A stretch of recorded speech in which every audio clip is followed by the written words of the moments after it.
Business ने जब भी आपने शुरू करना है, बिजनेस रिक्वायर्ड फाइनेंस। फाइनेंस की ज़रूरत बिजनेस को पड़ती है कैपिटल एसेट में इन्वेस्टमेंट के लिए भी और वर्किंग कैपिटल में इन्वेस्टमेंट के लिए भी। कारोबार आपने नया शुरू करना है या चलते हुए कारोबार को बढ़ाना है, यू विल नीड फाइनेंस। हम ऑलरेडी कैपिटल इन्वेस्टमेंट अप्रेजल के कॉन्टेक्स्ट में बात कर चुके हैं। हमें कैपिटल इन्वेस्टमेंट के लिए भी फाइनेंस की ज़रूरत पड़ती है, हमें वर्किंग कैपिटल के लिए भी फाइनेंस की ज़रूरत पड़ती है। जब हम ये इन्वेस्टमेंट कर पाते हैं तभी बिजनेस का पहिया चलता है और हम net operating cash flows generate कर पाते हैं। फाइनेंस कहाँ से रेज करें? दो ब्रॉड कैटेगरीज जिनसे आप फेमिलियर हैं, डेट एंड एक्विटी। आप फाइनेंस डेट से भी रेज कर सकते हैं बिजनेस के लिए, एक्विटी से भी रेज कर सकते हैं। Another way to classify source of finance, debt और इक्विटी के अलावा long term and short and medium term source of finance. एक ये भी तरीका है सोर्स ऑफ फाइनेंस को क्लासिफाई करने का। लॉन्ग टर्म फाइनेंस चाहिए तो हम इक्विटी से भी ले सकते हैं, equity is always considered long term finance. और लॉन्ग टर्म फाइनेंस चाहिए, हम लॉन्ग टर्म लोन भी रेज कर सकते हैं। हमें शॉर्ट या मीडियम टर्म फाइनेंस चाहिए, हम बैंक ओवरड्राफ्ट से फायदा हासिल कर सकते हैं। बैंक ओवरड्राफ्ट क्या होता है जी? कोई एक बच्चा बताएगा what is bank overdraft and what is bank loan? इन दोनों में फ़र्क क्या है? इन दोनों का फ़र्क बताइए क्या है? Bank overdraft and bank loan. Sir ये बैंक ओवरड्राफ्ट होता है कि एक लिमिट होती है कि आप अलग ले सकते हैं अगर आपके बैंक अकाउंट में पैसे नहीं भी आता, और लोन्स होते हैं पूरा प्रोसीजर के बाद आप। बिल्कुल ठीक है। लोन आपको एक लमसम अमाउंट आपकी कंपनी को दे दी जाती है विद अ रीपेमेंट शेड्यूल के भाई ये आपने लोन चाहिए 10 करोड़ का, ये 10 करोड़ लीजिए और 1 साल बाद 10% इंटरेस्ट के साथ वापस कर दीजिएगा।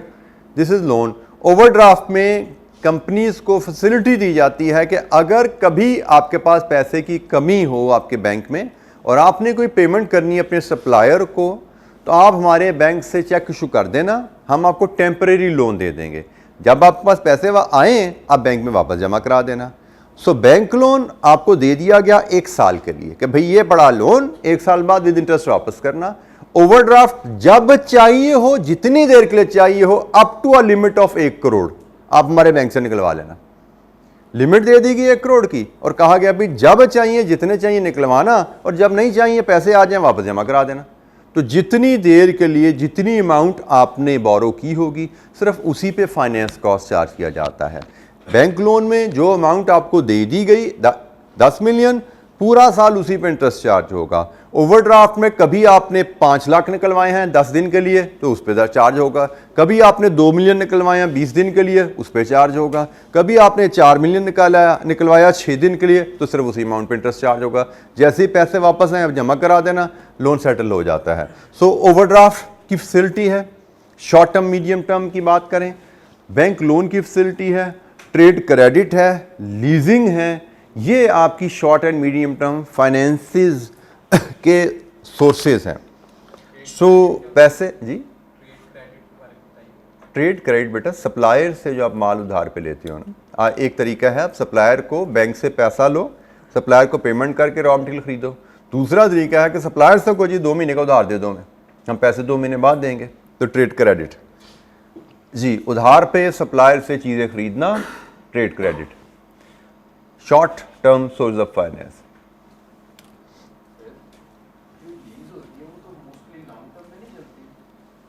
बेटा एक आपने अभी तक शायद पढ़ा ही शॉर्ट एंड लॉन्ग टर्म है, मीडियम टर्म का वर्ड आपने कभी सुना नहीं शायद।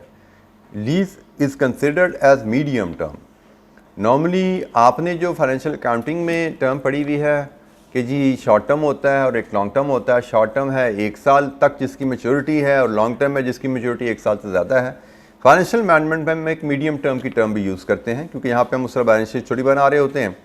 मीडियम टर्म नॉर्मली समझा जाता है अप टू 3 to 5 ईयर्स। अक्सर कंपनीज 3 ईयर्स को मीडियम टर्म समझती हैं, कुछ कंपनीज 5 ईयर को मीडियम टर्म में क्लासीफाई कर देती हैं। Up to 1 year maturity is short term, up to 3 years समझने चलें, हम 3 ईयर्स के स्टैंडर्ड रखें, अप टू 3 ईयर मैच्योरिटी, 2 से 3 साल की मैच्योरिटी है उसको मीडियम टर्म कहते हैं, और 3 साल से ज़्यादा मैच्योरिटी है तो उसको हम लॉन्ग टर्म कहते हैं। या कुछ कंपनीज इसको ऐसे भी कहती हैं कि फाइनेंशियल मैनेजमेंट है ना, इसमें को आर्बिट्रेरी चीज़ें आ जाती हैं। फाइनेंशियल अकाउंटिंग में तो लॉ है, रूल्स हैं, स्टैंडर्ड है कि भाई अप टू 1 ईयर यहाँ तक जाएगी, बियॉन्ड 1 ईयर इधर जानी है। 2 कैटेगरीज हैं, शॉर्ट टर्म लॉन्ग टर्म की। फाइनेंशियल मैनेजमेंट में सब्जेक्टिविटी है, तो हम नॉर्मली इसको 3 to 5 ईयर्स जो मैच्योरिटी होती है उसको मीडियम टर्म में क्लासीफाई कर लेते हैं, और लीज की term normally 3 to 5 years he businesses में रहती है, इसलिए हम उसको मीडियम टर्म में क्लासीफाई करते हैं। बट फाइनेंशियल अकाउंटिंग के लिहाज से yes, lease is a long term financial accounting के लिहाज से, क्योंकि उसकी मैच्योरिटी 12 मंथ से ज़्यादा होगी अक्सर। जी कोई सवाल और? अच्छा जी, एज अ फाइनेंस पर्सन हमें हमारी कंपनी को जब भी फाइनेंस की ज़रूरत पड़ेगी, सबसे पहले we will have to decide कि फाइनेंस रेज किस सोर्स से करना है। फाइनेंस का सोर्स डिसाइड किया जाता है और फिर वह उस सोर्स से फाइनेंस रेज किया जाता है। सो हमारी पहली डिस्कशन कि हमने अपनी कंपनी के लिए जब फाइनेंस रेज करना है उसके लिए सोर्स सेलेक्ट करने की ज़रूरत है। Which factors we should consider in selecting an appropriate source of finance. Finance source of finance select करते हुए हमें किन फैक्टर्स को कंसिडर करना है। आई रिपीट, हमें एज अ फाइनेंस मैनेजर, क्योंकि हम ये फाइनेंशियल मैनेजमेंट का जो पोर्शन पढ़ रहे हैं, फाइनेंशियल एनालिसिस का जो पोर्शन पढ़ रहे हैं कैप 6 में, ये हमें वो नॉलेज दे रहा है, रिक्वायर्ड नॉलेज दे रहा है जो फाइनेंशियल मैनेजमेंट के लिए हमें चाहिए। और फाइनेंशियल मैनेजमेंट में 2 चीज़ें मेनली, बल्कि 3 चीज़ें कहा जाता आती हैं। एक इन्वेस्टमेंट डिसीजन जो कि हमने अभी पढ़ा, कैपिटल इन्वेस्टमेंट डिसीजन। दूसरा फाइनेंसिंग डिसीजन। हमारा ये चैप्टर जो है ना, ये चैप्टर 14 सोर्स ऑफ फाइनेंस, और इसके आगे साथ ही चैप्टर हमने 13 भी पढ़ना है, कॉस्ट ऑफ फाइनेंस। ये तकरीबन फाइनेंसिंग डिसीजन से रिलेट करते हैं। और फिर आगे हमारा अगला चैप्टर एक और है, working capital management. Working capital management में हम इन्वेस्टमेंट डिसीजन की बात करेंगे, लेकिन वर्किंग कैपिटल में इन्वेस्टमेंट डिसीजन की बात कर रहे होंगे। सो हमने अभी कैपिटल इन्वेस्टमेंट्स में डिसीजंस पढ़ लिए। अब हम 2 चैप्टर पढ़ेंगे फाइनेंसिंग डिसीजन से रिलेटेड, जिसमें सोर्सेज ऑफ फाइनेंस सेलेक्ट करना और उन सोर्सेज की कॉस्ट कैलकुलेट करना। फिर हम वर्किंग कैपिटल पढ़ेंगे, उसमें वर्किंग कैपिटल में इन्वेस्टमेंट डिसीजन। तो इन्वेस्टमेंट और फाइनेंसिंग हमारे जो 2 एरियाज़ हैं, मेजर एरियाज़ हैं हमारे फाइनेंशियल एनालिसिस के, वो इस तरह हमारे 4 चैप्टर में कवर होने जा रहे हैं। बाकी जो इन्वेस्टमेंट फाइनेंशियल मैनेजमेंट के एस्पेक्ट्स हैं उन पे हम बात कुछ इसी सब्जेक्ट में, और बाकी BFD में बातें आपको ज़्यादा पता लगेंगी। लेकिन फ़िलहाल हमें जब फाइनेंस की ज़रूरत पड़ी हमारी कंपनी को, तो हमें किस सोर्स से फाइनेंस रेज करना है, ये पहला क्वेश्चन आता है। दूसरा, उसका अगला स्टेप है कि भाई जो सोर्स आपने सेलेक्ट किया उस सोर्स से फाइनेंस अरेंज करके कंपनी के बैंक अकाउंट में पहुंचाना। लेकिन पहले आपको सोर्स सिलेक्ट करना है। डिफरेंट सोर्सेज की हमने बात की कि भाई हमारे पास तो ये लिस्ट ऑफ सोर्सेज हैं, इसके अलावा इसमें फर्दर इसकी बाइफिकेशंस भी हैं, उस पर भी बात करेंगे आगे चल के। लेकिन हम इनमें से फाइनेंस कहाँ किस सोर्स से रेज करें, बल्कि चले फॉर द टाइम बीइंग अपनी डिस्कशन को सिंपल रखने के लिए हम कहते हैं जी हमारे पास ये 2 ऑप्शन है। हम कहते हैं हमारे पास ये 2 ऑप्शन है। डेट में लॉन्ग टर्म डेट भी हो सकता है, डेट में शॉर्ट टर्म डेट भी हो सकता है। Equity is always long term. ठीक है, हम इसको इस तरह भी क्लासीफाई कर सकते हैं कि सोर्स ऑफ फाइनेंस में एक डेट है, एक इक्विटी है। डेट शॉर्ट टर्म भी हो सकता है, लॉन्ग टर्म भी हो सकता है। इक्विटी हमेशा लॉन्ग टर्म होती है। बाकी मजीद बाइफिकेशन को भी साथ साथ डिस्कशन में लाते रहेंगे। फिलहाल पैसा रेज कहाँ से करना है, what factor we should be considering. सबसे पहला फैक्टर है cost. We should consider the cost. हम फाइनेंस किसी भी सोर्स से रेज करेंगे, it will have a cost. Finance is not available for free. आप पैसा लोन लोगे तो bank will demand interest, that is your cost. आप पैसा इक्विटी लोगे तो they will expect dividends, that is your cost. ऐसा नहीं कि इक्विटी इन्वेस्टर आपको फ्री में पैसा देता है, वो भी रिटर्न के लिए पैसा देता है, तो वो आपसे डिविडेंड, एटलीस्ट डिविडेंड एक्सपेक्ट कर रहा होगा, रिटर्न एक्सपेक्ट कर रहा होगा। अब पैसा किस सोर्स से लाना है, as a finance person we need to know कि हम पैसा जिस भी सोर्स से लाएं, it should cost least to the company. क्योंकि फाइनेंस की कॉस्ट जितनी कम होगी, कंपनी की प्रॉफिटेबिलिटी उतनी ज्यादा होगी। फाइनेंस की कॉस्ट जितनी कम होगी, कॉस्ट ऑफ कैपिटल उतना कम होगा। जितना कॉस्ट ऑफ कैपिटल कम होगा, प्रोजेक्ट की एनपीवी उतनी ज्यादा आती है। कॉस्ट ऑफ फाइनेंस की कॉस्ट कम होने से कॉस्ट ऑफ कैपिटल कम हुआ, कॉस्ट ऑफ कैपिटल कम होने से प्रोजेक्ट की फिजिबिलिटी में एनपीवी ज़्यादा आई। एनपीवी ज़्यादा आने का मतलब क्या है? शेयर होल्डर्स वेल्थ में इजाफा। हमने पढ़ा हुआ है फाइनेंशियल मैनेजमेंट का ऑब्जेक्टिव है शेयर होल्डर्स वेल्थ में इजाफा लाना। और अगर हम कॉस्ट ऑफ फाइनेंस को लिंक करें तो कॉस्ट ऑफ फाइनेंस को कम से कम करना का मतलब है शेयर होल्डर वेल्थ में ज़्यादा से ज़्यादा इजाफा लाना। जितनी कॉस्ट ऑफ फाइनेंस कम होती जाएगी उतनी एनपीवी बढ़ती जाएगी, और जितनी एनपीवी बढ़ी उतनी शेयर होल्डर्स वेल्थ बढ़ी। तो इसका मतलब अगर हमें शेयर होल्डर्स वेल्थ में इजाफा लाना है तो उसके लिए भी कॉस्ट ऑफ फाइनेंस को कम से कम करना ज़रूरी है। सो फाइनेंस किस सोर्स से लाया जाए? सबसे पहला factor, we must consider cost and we should try to select source in a manner which results in least cost of finance for our company. हमारी कंपनी के लिए लीस्ट कॉस्ट ऑफ फाइनेंस जहाँ से मिले, जहाँ से पढ़े, हमें उस फाइनेंस की तरफ जाना चाहिए। अच्छा, उसके चक्कर में एक ब्रीफ सी discussion, generally for your knowledge sake, generally नहीं, always, debt finance is always cheap. आप फाइनेंस जो डेट से रेज करते हो, it is always a cheaper source of finance as compare to equity. Equity is always considered expensive source of finance. We have a list of factors available, जिन factors की basis पे हम कहते हैं debt cheap है। सबसे पहली बात, debt investor से आप पैसा लेना चाहते हो तो debt investor को आपको security offer करनी है। Equity investor आपको security के बगैर पैसे देता है। तो चूंकि debt investment is secured, इसका मतलब debt investor का risk कम है। जब रिस्क कम हो तो रिटर्न भी कम ही मिलती है। तो डेट इन्वेस्टर का चूंकि डेट उसकी इन्वेस्टमेंट सिक्योर्ड होती है, इसलिए उसको कम रिटर्न ऑफर की जाती है। गारंटीड रिटर्न, डेट इन्वेस्टर को you have to offer a guaranteed return कि जी 10% सालाना, 12% सालाना हम आपको देंगे। इक्विटी इन्वेस्टमेंट में कोई गारंटी नहीं होती। इक्विटी इन्वेस्टमेंट में रिटर्न बेशक हाई होगी बट गारंटी कोई नहीं होगी। इक्विटी इन्वेस्टमेंट में नॉर्मली आप यही कहते हैं कि हम कंपनी, आप हमारी कंपनी में पैसा लगाएं, इन्वेस्टर से आप कहेंगे हमारी कंपनी में पैसा लगाएं, हम X% कमाएंगे, जैसे हम पीछे बात भी करते आए हैं, जिनमें से Y% हमने लोन बैंक से लिया उसको दे देंगे, बाकी जो बचेगा वो आपका। इक्विटी इन्वेस्टर को आपको बताना पड़ता है कि हम प्रोजेक्ट से कितना टोटल कमा रहे होंगे, जिसमें से कितना पैसा हमें डेट को देना है और कितना पैसा इक्विटी इन्वेस्टर के हिस्से आएगा। वो से डेट इन्वेस्टर को आप 10% दे रहे हो, इक्विटी इन्वेस्टर को शायद आपको जो हिसाब किताब से जो ख्वाब दिखाना पड़ेगा, गारंटी नहीं है, ख्वाब कि जी हम इतना कमाएंगे, इसमें से इतना बैंक को देने के बाद आपके लिए कितना बचेगा, जो ख्वाब दिखाना पड़ेगा शायद वो 10% से काफ़ी ज़्यादा होना चाहिए, 15-18% का होना चाहिए।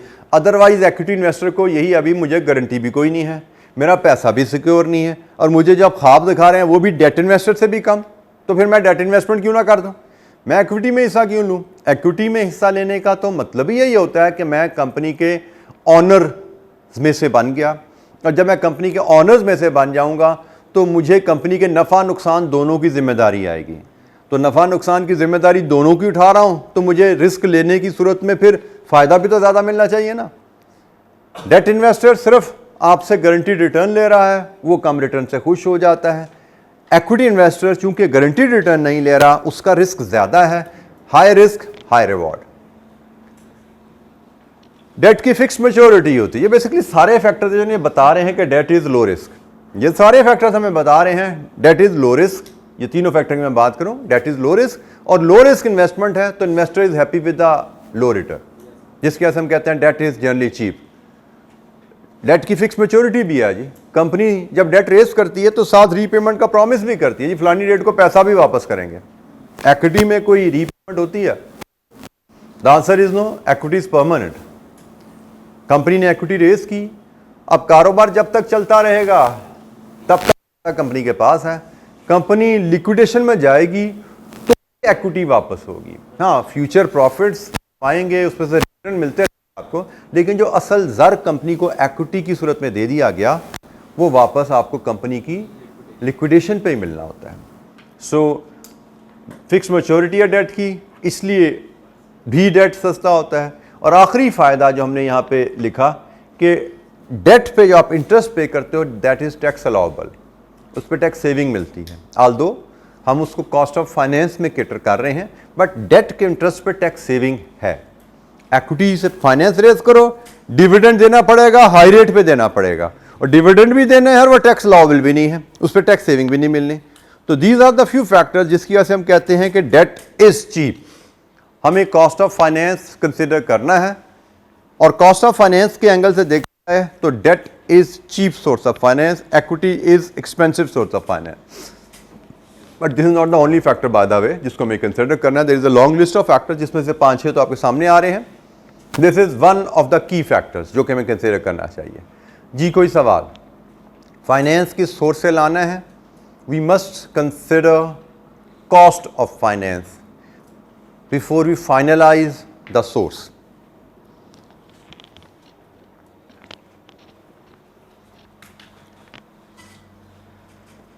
अच्छा जी, दूसरा फैक्टर है जी ड्यूरेशन।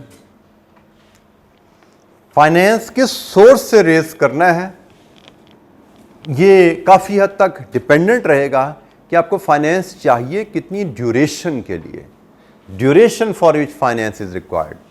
और ये थोड़ा सा नॉलेज आपके पास ऑलरेडी अपनी अर्लियर स्टडीज से है कि अगर आपको शॉर्ट टर्म के लिए फाइनेंस चाहिए तो आप शॉर्ट टर्म सोर्स से रेज कीजिए, और अगर आपको लॉन्ग टर्म के लिए फाइनेंस चाहिए तो आप उसको लॉन्ग टर्म सोर्स से रेज कीजिए। बात की शॉर्ट टर्म सोर्सेज भी होते हैं, लॉन्ग टर्म सोर्सेज भी होते हैं। तो ड्यूरेशन के कॉन्सेप्ट से यहाँ पे मैचिंग का प्रिंसिपल फॉलो करना है कि आपने फाइनेंस की जो एसेट की मैच्योरिटी है, क्योंकि आप फाइनेंस रेज करते हो एसेट में इन्वेस्ट करने के लिए, कैपिटल एसेट में या करंट एसेट में, आपके एसेट की जो मैच्योरिटी है उस मैच्योरिटी से फाइनेंस की मैच्योरिटी मैच होनी चाहिए। आपका एसेट शॉर्ट टर्म है तो आप उसको शॉर्ट टर्म सोर्स से फाइनेंस कर सकते हैं, आपका एसेट लॉन्ग टर्म है तो it has to be finance using long term source of finance.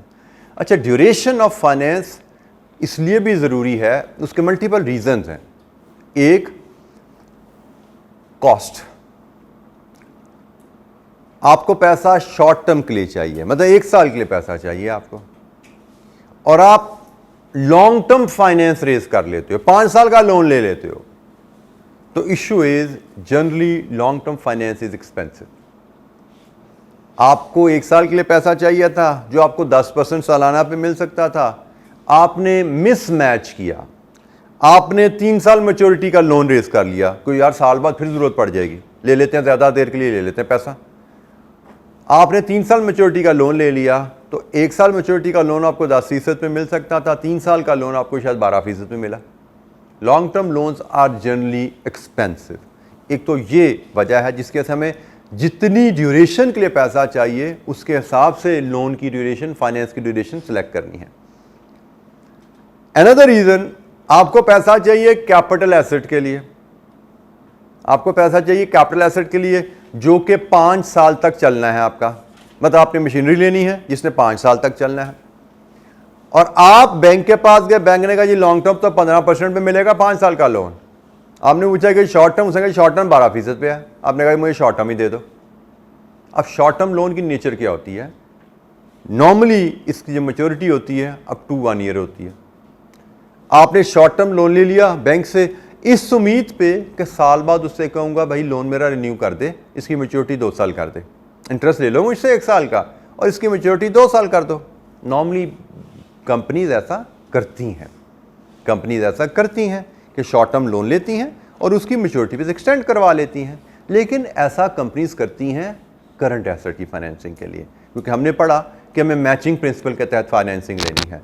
अगर हम मैचिंग नहीं कर रहे और कैपिटल एसेट की फाइनेंसिंग के लिए शॉर्ट टर्म से हमने लोन ले लिया इस वजह से कि वो सस्ता है और इस उम्मीद पे कि हम रिन्यू करवा लेंगे, अब साल बाद देयर इज़ अ पॉसिबिलिटी, कारोबार में ऊंच नीच आती रहती हैं, देयर इज़ अ पॉसिबिलिटी कि आपका बैंकर आपकी कंपनी की परफॉर्मेंस से खुश नहीं है, उसको लग रहा है कि आपकी कंपनी प्रॉफिट्स में नहीं जा रही, उसको लग रहा है कि आपकी कंपनी कल को इंटरेस्ट नहीं दे पाएगी, अगर लोन रिन्यू कर दिया तो कल को रीपे नहीं कर पाएगी, तो उसने तो कमिटमेंट आपसे 1 साल की थी ना, वो 1 साल पूरा हुआ, आपने उससे कहा जी मुझे ज़रा लोन रिन्यू कर दो, उसने कहा जी सॉरी जी मैं रिन्यू नहीं कर सकता, मुझे रीपे कर दें। अब आपने उस पैसे से खरीदा हुआ है प्लांट, और वो प्लांट की फिजिबिलिटी बनी थी कि भाई ये 5 साल चलेगा और 5 साल में कमाई से ये पैसा इन्वेस्टर का वापस करेगा। इन्वेस्टर ने मांग लिया साल बाद।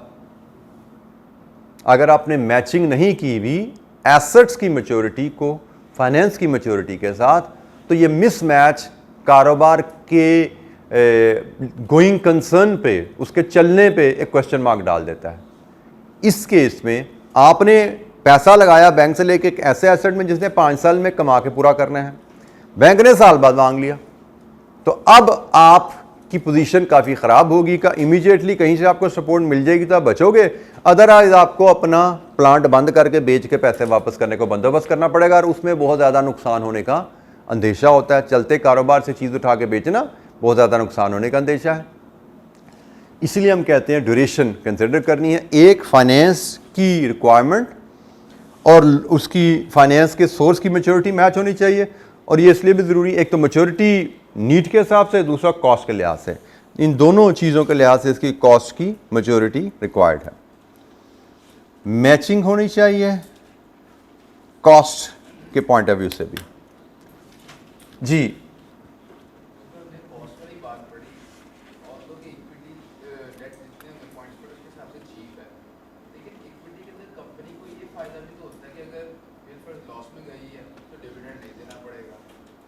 बिल्कुल, इक्विटी में ये फ्लेक्सिबिलिटी बिल्कुल अवेलेबल है कि कंपनी अगर लॉस में भी है, ये उसके एडवांटेज डिसएडवांटेजेस में आगे हम जाएंगे, हम डेट और इक्विटी कंपेयर करेंगे, वहाँ पे बिल्कुल ये पॉइंट हमारे सामने आएगा कि equity gives you flexibility, it has a high cost but it has flexibility. तो मैंने आपको यही कहा कि हमने सिर्फ इसको कंसिडर नहीं करना, there are many other factors. ये फ्लेक्सिबिलिटी नीचे आ रहा है, ठीक है, there are many other flexibility in many point of views, काफ़ी एंगल से फ्लेक्सिबिलिटी है इक्विटी में। तो हमें सारे पॉइंट्स को कंसिडर करना है और फिर इन सबको वे करके एक रैशनल डिसीजन लेना है। हमने सिर्फ एक फैक्टर के ऊपर फैसला नहीं करना, हमने फिर मैंने ये भी आपको बोला कि ये तो 6 फैक्टर्स हैं, इसके अलावा भी बहुत से फैक्टर होते हैं। अभी तो हम सिर्फ एक ब्रीफ लिस्ट डिस्कस कर रहे हैं, इसके अलावा भी 8, 10, 15 फैक्टर हो सकते हैं। ये तो बड़ी ब्रीफ सी एक लिस्ट है कि हमने, और उसमें भी मैं कह रहा हूँ हमने सब को कंसिडर करना है, किसी एक को नहीं कंसिडर करना। कॉस्ट के लिहाज से debt is cheap, equity is expensive, okay आगे चलें। ड्यूरेशन के लिहाज से, अब ड्यूरेशन में फॉर एग्जांपल मैं आपको कह रहा हूं कि अगर आप कैपिटल एसेट्स के लिए फाइनेंसिंग चाहते हो तो you must go for long term. अब लॉन्ग टर्म में जा रहे हैं तो ऑप्शन ही 2 हैं, एक इक्विटी है और एक डेट है। लेकिन अगर आपको शॉर्ट टर्म एसेट्स के लिए पैसा चाहिए, करंट एसेट के लिए पैसा चाहिए, then is equity an option? Equity is not an option, फिर डेट ही ऑप्शन है।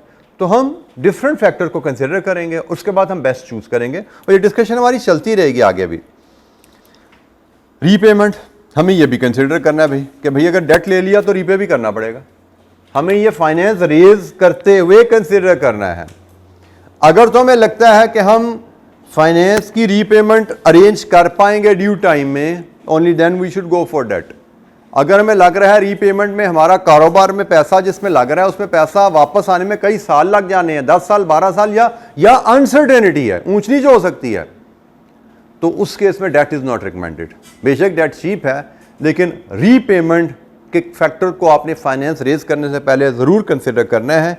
अगर आपके बिजनेस में सर्टेनिटी है कि हम एक्स ईयर्स में पैसा रेज कर पाएंगे, तो आप रीपेमेंट कमिटमेंट कर सकते हो फाइनेंस प्रोवाइडर के साथ। लेकिन अगर फाइनेंस की रिकवरी में थोड़ी सी अनसर्टेनिटी है कि भाई ऊंच नीच हो सकती है थोड़ी सी, तो फिर it is not recommended to go for debt, फिर शायद इक्विटी की तरफ जाना ज्यादा बेहतर रहेगा।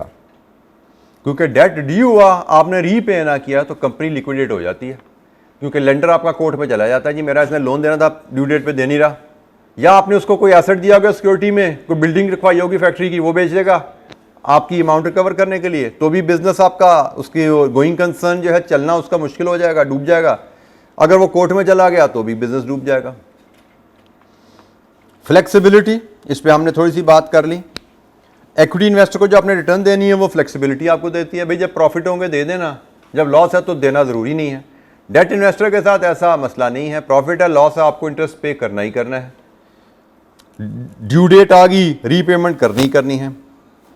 गेयरिंग से मुराद एक तरीका गेयरिंग को मेजर करने का डेट एक्विटी रेशियो है। डेट एक्विटी रेशियो के फार्मूले से यू शुड बी फेमिलियर। आप इसको डेट ओवर एक्विटी भी कैलकुलेट कर सकते हो, debt over debt plus equity भी कैलकुलेट कर सकते हो। ये गेयरिंग कैलकुलेट करने का एक तरीका है। फाइनेंस आपने किस सोर्स से रेज करना है, you must consider gearing of your company. Normally एक कंपनी जिसकी गेयरिंग ऑलरेडी हाई है, such companies should not raise further debt. High geared company को मजीद डेट नहीं लेना चाहिए।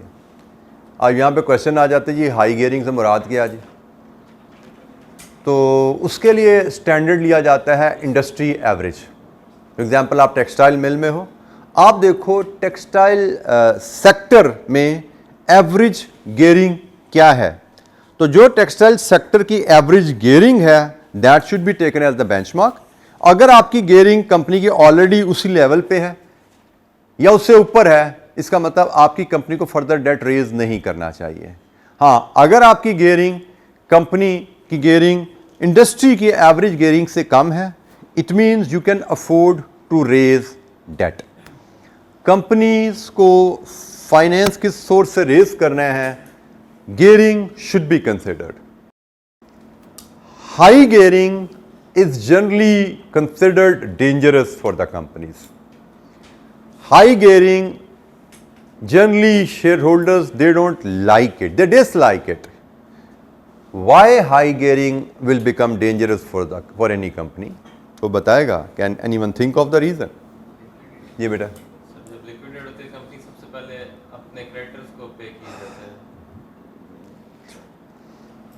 है। लिक्विडेट होती है तो क्या कारोबार हम लिक्विडेट करने के लिए बनाते हैं? हम तो कारोबार चलाने के लिए बनाते हैं। तो हम चलते कारोबार की बात करेंगे, लिक्विडेशन को भी हम बीच में नहीं लाते। मैं फिर सवाल रेज करता हूं कि high gearing generally is considered bad. Finance provider, lender भी इसको बुरी नज़र से देखते हैं और शेयर होल्डर भी इसको बुरी नज़र से देखते हैं। वाई जी बेटा आप बताना चाहें?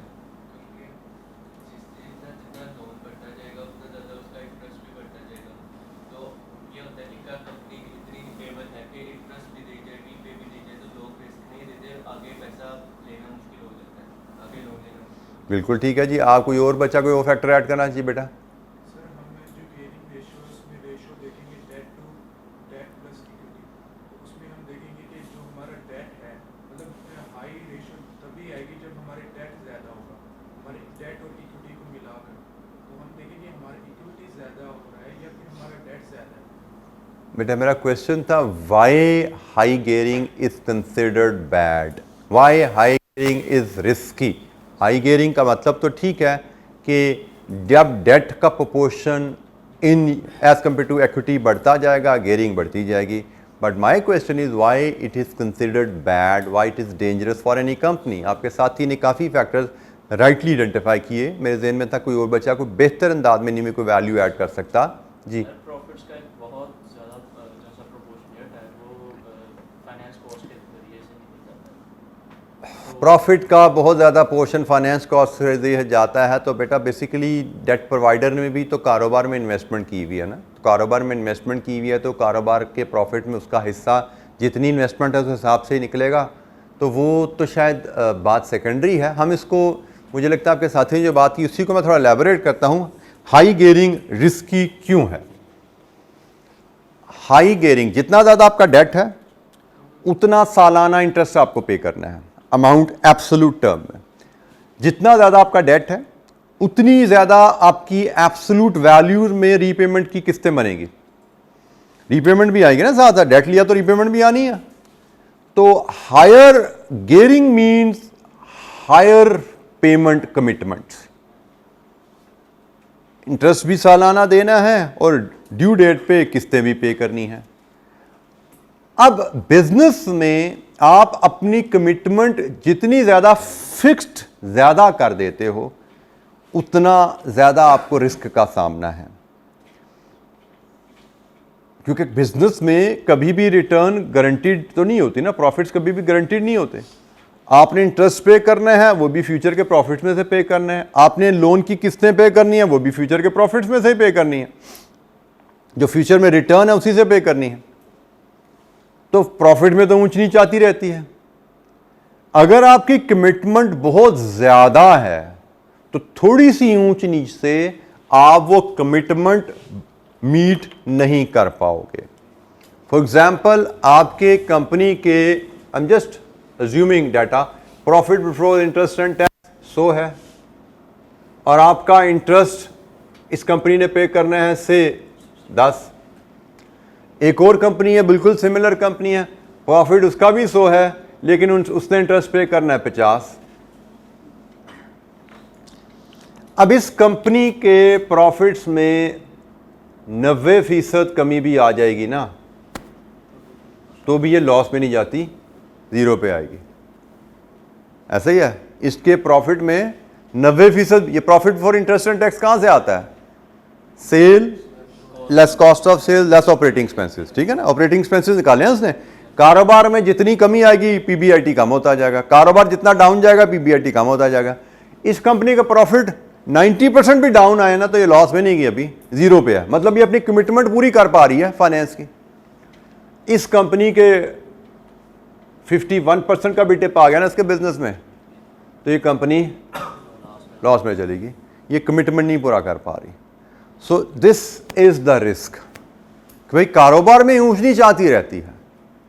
जो कंपनी हाई गियर्ड है, जिसकी गियरिंग ज्यादा है, कारोबार में ऊंच नीच के साथ उसके डिफॉल्ट करने के चांसेस बहुत ज्यादा हैं अपनी पेमेंट में। कारोबार में ऊंच नीच आएगी, उसकी डिफॉल्ट की प्रोबेबिलिटी हाई है बनिस्बत एक लो गियर्ड कंपनी के। जिस कंपनी का डेट कम है उसकी कमिटमेंट कम है। कमिटमेंट जब कम है तो ऊंच नीच आएगी भी तो डिफॉल्ट नहीं करेगी, इंटरेस्ट पे कर पाएगी। जबकि ये कंपनी जिसका इंटरेस्ट कमिटमेंट ज़्यादा है, इसके डिफ़ॉल्ट करने की प्रोबेबिलिटी ज़्यादा है। अब ये डिफ़ॉल्ट की प्रोबेबिलिटी लेंडर को भी बुरी लगती है। डिफ़ॉल्ट लेंडर भी लोन देते हुए कंपनी की गियरिंग देखता है, जी गियरिंग कितनी है आपकी। अगर वो देखा कि गियरिंग ऑलरेडी हाई है तो वो लोन देने से इनकार कर देता है कि जी मैंने नहीं आपको लोन देना, आपकी गियरिंग तो पहले ही हाई है। हम तो अपने एंड से फाइनेंस पर्सन बात कर रहे हैं कि भाई हमें बैंक से लोन मांगने ही नहीं जाना, क्योंकि हमारी गियरिंग हाई है तो हमें बैंक के पास जाना ही नहीं चाहिए लोन मांगने के लिए। क्योंकि हाई गियरिंग बैंक ने तो देखना ही देखना, पहले हमने भी तो अपनी कंपनी को देखना है ना भाई। बैंक भी यही देख रहा है कि मैंने इसको मजीद लोन दे दिया तो ये तो कल को डूब जाएगी, क्योंकि लोन मजीद दिया इंटरेस्ट पेमेंट कमिटमेंट और बढ़ जाएगी। और कल को सेल्स में थोड़ा सा ऊंची जाए, जैसे कोविड आ गया, को पता लगता है हालात का, जैसे डॉलर का रेट एकदम शूट कर गया, बिजनेस में हमें को पता लग रहा होता क्या हो रहा है, एकदम आपके प्रॉफिट्स की ऐसी की तैसी बढ़ जाती है। सो थोड़ी सी कारोबार में ऊंच नीच आई, बैंक ये देख रहा होता है कि कंपनी अपनी फाइनेंशियल कमिटमेंट पूरी नहीं कर पाएगी, फाइनेंशियल कमिटमेंट पूरी नहीं करेगी, डिफॉल्ट करेगी तो बैंक को भी रिकवरी के लिए कोर्ट के चक्कर लगाने पड़ेंगे। तो बैंक ये कभी नहीं चाहता। सिक्योरिटी लेता जरूर है आपसे, लेकिन बैंक कभी भी सिक्योरिटी के थ्रू डिफॉल्ट में कंपनी से पैसे रिकवर नहीं करना चाहता। वो सिक्योरिटी सिर्फ इन केस ऑफ इमरजेंसी है। अदरवाइज बैंक, फाइनेंस प्रोवाइडर हमेशा देखते हैं कि कारोबार की सेहत कैसी है, कारोबार के फ्यूचर प्रॉफिट्स कैसे दिख रहे हैं, क्या कारोबार अपने फ्यूचर प्रॉफिट्स में से मुझे रिटर्न दे पाएगा, क्या कारोबार अपने फ्यूचर प्रॉफिट्स में से मेरा फाइनेंस जो प्रिंसिपल है वापस कर पाएगा। यहाँ पे अगर उसकी तसल्ली है ना, फिर कहे हाँ भाई एहतियातन मुझे गारंटी भी दे दो, पैसे ले लो।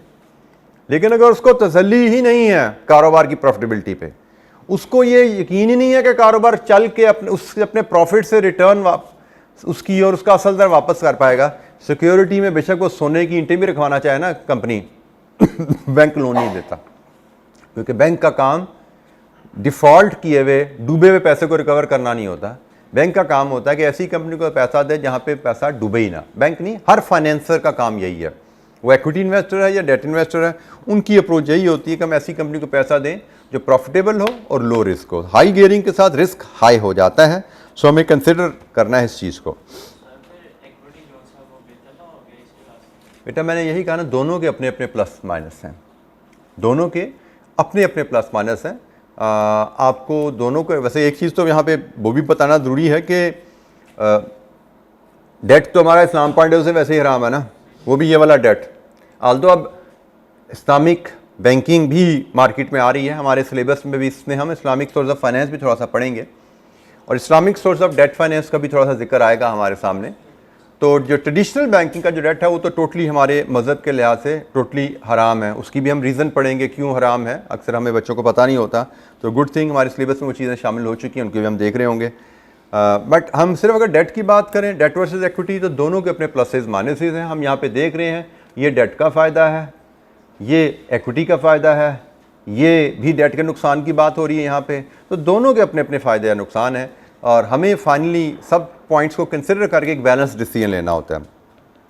एक पॉइंट यहाँ पे, जी बेटा, अगर कंपनी की गेयरिंग ज़्यादा है, इसका मतलब कंपनी हाई रिस्क के अंदर है, तो उस केस के अंदर क्या इक्विटी इंस्ट्रूमेंट्स लोग उसके देंगे? कंपनी की गेयरिंग ज़्यादा है, कंपनी, हम कह रहे हैं जी इस केस में कंपनी को मज़ीद डेट नहीं लेना चाहिए, एक्विटी से फाइनेंस रेज करना चाहिए। तो क्या एक्विटी इन्वेस्टर एक हाई गेयर्ड कंपनी में पैसा लगाएंगे? बेटा एक्विटी इन्वेस्टर से जब आप पैसा मांगते हो एक्विटी के, तो व्हाट दे वुड फोरसी के by introducing additional equity in the company gearing will come down, gearing नीचे आ जाएगी ना, एक्विटी जाएगी तो एक्विटी बढ़ जाएगी ना, तो एक्विटी देने से गियरिंग नीचे आ रही है। तो अगर एक्विटी इन्वेस्टर को ये नज़र आ रहा हो कि जो एक्विटी फाइनेंस बिजनेस रेज करने जा रही है, कंपनी रेज करने जा रही है, उससे कंपनी की गियरिंग इंडस्ट्री एवरेज से नीचे आ जाएगी, तो ये एक्सेप्टेबल लेवल ऑफ गियरिंग हो जाएगा ना, ठीक है। तो एक्सेप्टेबल लेवल गियरिंग है, उसके लिए इक्विटी इन्वेस्टर पैसा दे देगा। हाँ, अगर ये लगे इक्विटी इन्वेस्टर को कि भाई इंडस्ट्री एवरेज 50% है, कंपनी की गियरिंग 70% है, हम पैसा दे देंगे तब भी इसकी गियरिंग 60 पे ही आनी है, फिर शायद वो पैसा ना दें कि भाई ये तो हमारा पैसा देने के बाद भी इंडस्ट्री एवरेज से ऊपर है, फिर भी हाई गियर्ड ही रहेगी है, तो हमने तो पैसा नहीं डालना है इसमें। लेकिन अगर उनको लगे कि हमारा पैसा देने से ये हाई गियर्ड से लो गियर्ड में चली जाती है, then they will be willing. Normally जब किसी कंपनी की गेयरिंग ज़्यादा होती है, छोटा बिजनेस हो या बड़ा हो, सप्लायर भी हाथ खींच लेते हैं, उसको क्रेडिट पीरियड नहीं देते, और बाकी जितने लोग होते हैं वो सारे भी हालात टाइट कर देते हैं। जी बिल्कुल ऐसा ही है कि गियरिंग ज़्यादा है, high geared business is considered risky, debt financer भी उससे दूर भागता है और बाकी भी स्टेक होल्डर्स हैं उससे घबराते हैं, क्योंकि उनको पता है कि हाई गियर्ड बिजनेस में थोड़ी सी कारोबार में ऊंच नीच आई तो कंपनी के डूबने का खतरा है, कंपनी अपनी फाइनेंशियल कमिटमेंट पूरी नहीं कर पाएगी, और जब फाइनेंशियल कमिटमेंट पूरी नहीं होंगी तो फाइनेंस प्रोवाइडर्स जो है वो इसके अगेंस्ट केसेस करके कंपनी को लिक्विडेशन में ले जा सकता है। और रियलिटी में ऐसा होता रहा है, हम देखते हैं, मैं चूँकि ऑडिट फर्म में हूँ, प्रोफेशनल वहाँ पे मैं देखता हूँ मेरे पास कितनी ऐसी कंपनीज हम देखते हैं जो इस तरह लिक्विडेशन में चली जाती हैं डेट पे ओवर रिलाय करके, जो कारोबार में ऊंच नीच आती रहती है। कभी गवर्नमेंट की पॉलिसी बदल जाती है, कभी एक्सचेंज रेट बदल जाता है, कभी कोविड आ जाता है, कभी इंटरेस्ट रेट्स ऊपर चले जाते हैं, कुछ ना कुछ मसले चलते रहते हैं। तो इसलिए अगर आपने अपनी गियरिंग को एक्सेप्टेबल लेवल में रखा हुआ है तो कारोबारी मसाइल की ऊंच नीच से लड़ लेते हो आप। लेकिन अगर आपने गियरिंग के मसाइल को नहीं संभाला हुआ तो कारोबार में जब ऊंच नीच आती है तो वो कहता है ना, गिद्धों की तरह नोचने पहुंच जाते हैं लोग आपको कि भाई मेरे पैसे निकाल, मेरे पैसे निकाल, इससे पहले तो डूबे, मुझे पैसे दे वापस तू। जी जी बेटा, सर अगर हमारी जो गियरिंग हाई है और हम एक्विटी से फाइनेंस रेज कर रहे हैं तो नो डाउट हमारी जो गियरिंग वो लो तो हो जाएगी, इनका एज एन इन्वेस्टर के पर्सपेक्टिव से अगर देखें तो जो पैसे इन्वेस्ट करेंगे वो अक्सर के अक्सर यहाँ पे इन्वेस्टमेंट की रीपेमेंट में जाएंगे या प्रिंसिपल की रीपेमेंट में भी जाएंगे, कोई नया बिजनेस एडवेंचर तो होगा नहीं, तो सेल पे भी कॉन्स्टेंट रहेगी। बेटा फाइनेंस जब भी कारोबार रेज करता है, आप एक्विटी इन्वेस्टर से पैसे मांगने गए हो तो पैसे किस लिए मांगे आपने? एक्विटी इन्वेस्टर से पैसा आप लॉन्ग टर्म फाइनेंस मांग रहे हो। लॉन्ग टर्म फाइनेंस जो रेज करते हो किसी लॉन्ग टर्म प्रोजेक्ट के लिए रेज करते हो, ठीक है। आप एग्जिस्टिंग बिजनेस से जो कमा रहे हो वो अभी कितना डेट फाइनेंसर के पास जा रहा है, कितना एक्विटी के पास जा रहा है, वो अलग बात है। आप एक्विटी इन्वेस्टर से जब एडिशनल पैसे मांग रहे हो that is for expansion, additional पैसे फॉर न्यू प्रोजेक्ट। तो new project means additional profits, ठीक है। तो एक्विटी से पैसा लोगे तो आपके प्रॉफिट्स और बढ़ जाएंगे। आपने चूंकि मजीद डेट रेज नहीं किया तो इंटरेस्ट पेमेंट तो पुराने वाली चल रही है ना, पीबीआईटी आपका कारोबार के बढ़ने से बढ़ जाता है, इंटरेस्ट पेमेंट वहीं की वहीं खड़ी है क्योंकि आपने मजीद डेट नहीं लिया। तो प्रॉफिट्स तो available for ordinary share holder बढ़ गया ना। वो तो बढ़ गया प्रॉफिट्स। एडिशनल पैसे से एडिशनल बिजनेस किया जाता है। जब भी हम बात कर रहे हैं नया फाइनेंस रेज करना है, नए फाइनेंस जब भी रेज किया जाएगा that is for the new business, additional business. Additional business mean additional profits. और with no new debt finance आपकी फाइनेंस कॉस्ट की पेमेंट नहीं बदली, वो वहीं की वहीं खड़ी है। आपका पीबीआईटी आपका बढ़ जाता है, ये आपका ऊपर चला जाएगा, इसमें कोई चेंज नहीं है, इसमें कोई चेंज नहीं है, वहीं का वहीं खड़ा है। तो जब ये बढ़ गया तो more funds are available for equity investor. अच्छा, एक लास्ट पॉइंट यहाँ पे जो लिखा नजर आ रहा है वो है एक्सेसिबिलिटी। ये एक general for your knowledge sake. Accessibility से मुराद कौन कौन से सोर्स ऑफ फाइनेंस जो आपकी कंपनी की एक्सेस में है। तो एक जनरल गाइडलाइन यहाँ पे ये रहती है कि जो छोटे बिजनेसेस होते हैं ना, उनके लिए लॉन्ग टर्म फाइनेंस रेज करना मुश्किल होता है। This is a general guideline कि long term source of finance raise करना, वो चाहे डेट से है चाहे इक्विटी से है, वो छोटे बिजनेसेस के लिए मुश्किल होता है। नॉर्मली इन्वेस्टर स्मॉलर बिजनेसेस पे लॉन्ग टर्म इन्वेस्टमेंट के लिए ट्रस्ट नहीं करते, क्योंकि लॉन्ग टर्म इन्वेस्टमेंट्स के लिए ज़रूरी है कि बिजनेस इतना स्टेबल हो कि वो लॉन्ग टर्म चल सके। लॉन्ग टर्म में चलेगा तभी पैसे वापस कर पाएगा ना। और स्मॉलर बिजनेसेस में ये रिस्क रहता है कि उनको ज़रा सा कारोबारी ऊंच नीच का झटका लगा तो वो लिक्विडेशन में जाके बंद हो जाते हैं। हमने पिछले, आप सब ने तकरीबन कोविड के दौर में देखा कि कितने ही सैकड़ों हज़ारों बिजनेसेस बंद हुए, क्योंकि ऊंच नीचाई कारोबार में ये तो था ही बड़ा अनयूजुअल फैक्टर। इससे तो अच्छे खासे medium size large size businesses भी बंद हो गए, लेकिन थोड़ी सी भी ऊंच नीच आती है तो छोटे बिजनेसेस तो सबसे पहले बंद होते हैं। तो इसलिए छोटे बिजनेसेस पे लॉन्ग टर्म फाइनेंस के लिए लोग कम रिलाय करते हैं। अच्छा जी, आज के लिए इतना ही। बाकी मजीद इंशाअल्लाह डिस्कशन आगे चलती चलेगी। और फैक्टर्स भी हमारे हैं, कोई ना कोई फैक्टर मैं ऐड कर दूंगा आगे चल के, बट फिलहाल इतना ही। बाकी कल इंशाअल्लाह डिस्कशन को आगे लेके चलेंगे। अस्सलाम वालेकुम।